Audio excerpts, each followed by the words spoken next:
tal? Soy el contador Juan Carlos Lazo Fernández, miembro del Colegio de Contadores Públicos del Estado de Veracruz, y soy invitado especial por parte de la Comisión Fiscal de este mismo colegio para compartir con ustedes el día de hoy algunos tópicos fiscales que seguramente serán de su interés.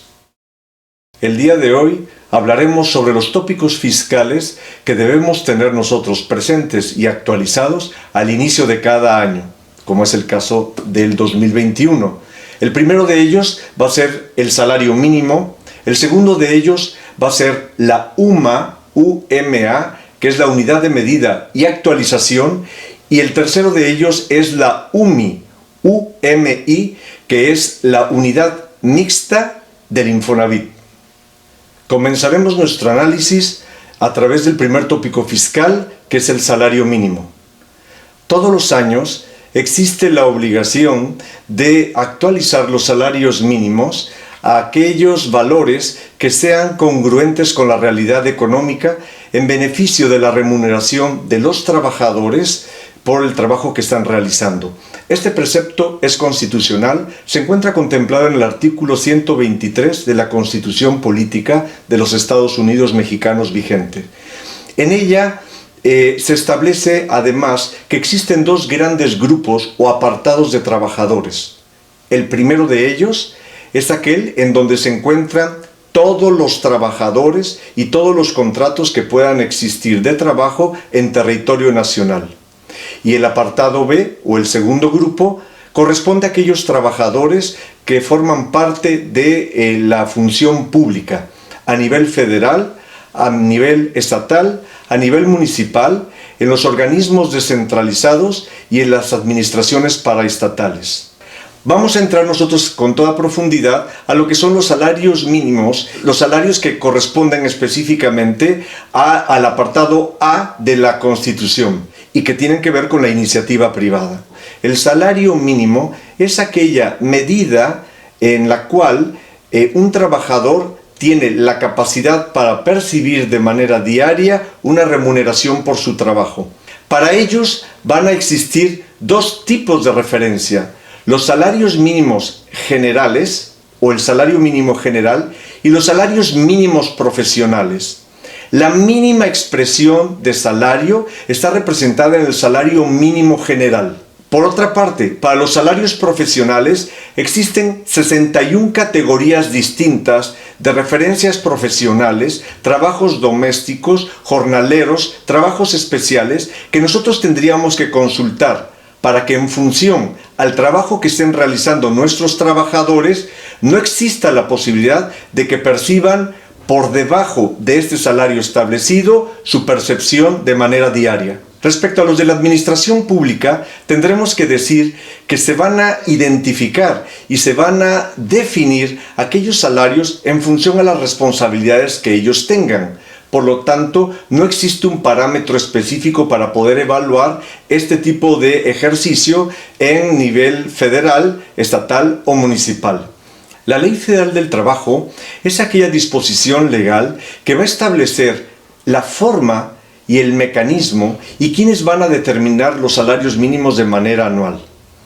Es por ello que establece en uno de sus artículos la necesidad de constituir una comisión mixta de salarios mínimos para la determinación anual, que está compuesta por representantes del gobierno, representantes de los patrones y representantes de los trabajadores a nivel nacional.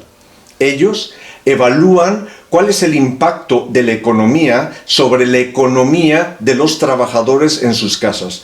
Es por ello que a partir del 2017 el mecanismo de determinación del incremento salarial ya no solamente iba vinculado con el incremento de la tasa de inflación, sino que determinaron incrementarlo en función a un mecanismo especial que veremos en este momento.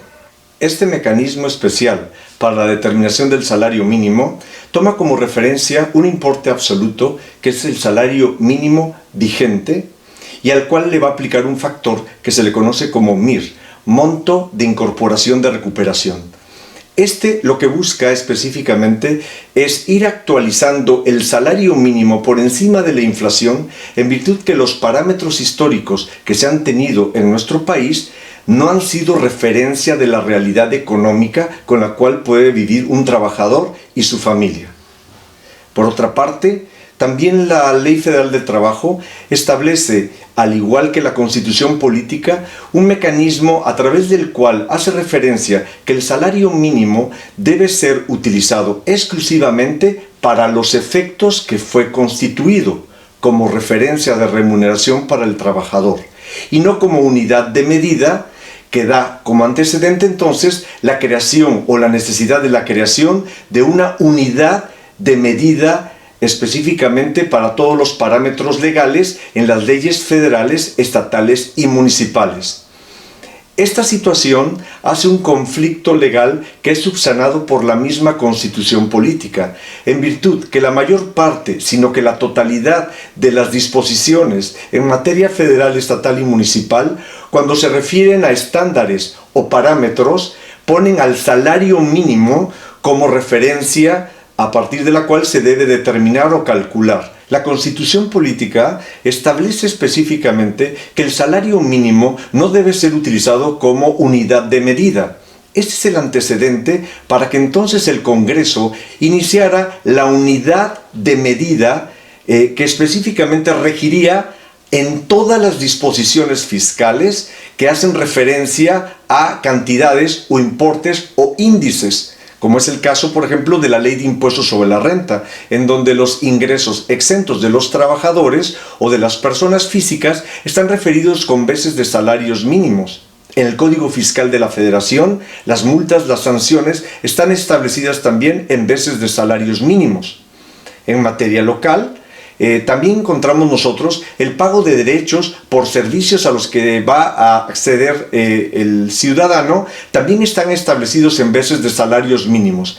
Es necesario entonces independizar y fortalecer la unidad de medida, a diferencia del salario mínimo, como mecanismos para poder calificar cosas totalmente distintas.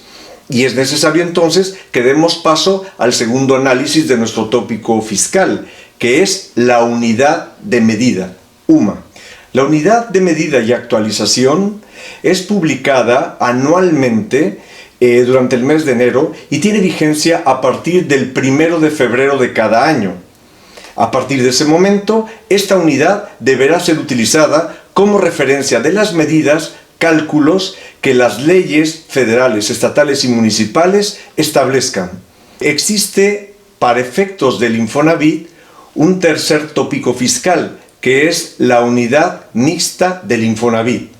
Esta solamente tiene efectos para la determinación de los créditos del Infonavit otorgados a los trabajadores que están basados o fundamentados o contratados con la unidad salarios mínimos. Tendríamos que hacer la sustitución del salario mínimo para que entonces utilicemos la correspondiente unidad del Infonavit y podamos entonces determinar la actualización de los créditos. Entonces, de esta manera, nosotros tenemos en el contexto de nuestros parámetros o herramientas tópicos fiscales 2021, salarios mínimos que son utilizados específicamente para el fin de determinar lo que los trabajadores en mínimo deben de percibir. En segundo término, la unidad de medida y actualización que corresponde a todos los parámetros de las leyes que tengan la necesidad de utilizar una unidad de medida o referencia. Y en tercer lugar, lo que es la unidad mixta del Infonavit, con la cual específicamente se van a calcular los créditos otorgados por esta institución. Ahora bien, a manera de conclusión, es importante tomar como referencia que los incrementos salariales en los salarios mínimos profesionales y general del que hemos hablado, va a ser necesario que los ubiquemos específicamente para aquellos prestadores de servicios que estén ubicados en el salario mínimo como unidad mínima y por otra parte en los mínimos profesionales. Esto quiere decir que no implica que se tengan que modificar todos los salarios de todas las nóminas con los parámetros que fueron específicamente incrementados, esos parámetros de referencia. Entonces, los patrones tienen en sus manos la capacidad de establecer, negociar, en caso de que tengan contratos colectivos de trabajo, cuáles deben ser los incrementos específicos y en los contratos individuales de trabajo, lo que convenga más a su empresa. Las áreas geográficas en las que se van a aplicar estos salarios mínimos son un área geográfica general en la que se impactará el salario mínimo general y una área geográfica específica para la zona norte. Son aquellos municipios que se encuentran en las entidades federativas que colindan con los Estados Unidos. Para ellos aplicará un salario mínimo especial de manera diaria. A lo largo de este año tendremos la oportunidad de seguir dando el acompañamiento en algunos tópicos fiscales que van a ser de su interés. Gracias por su atención.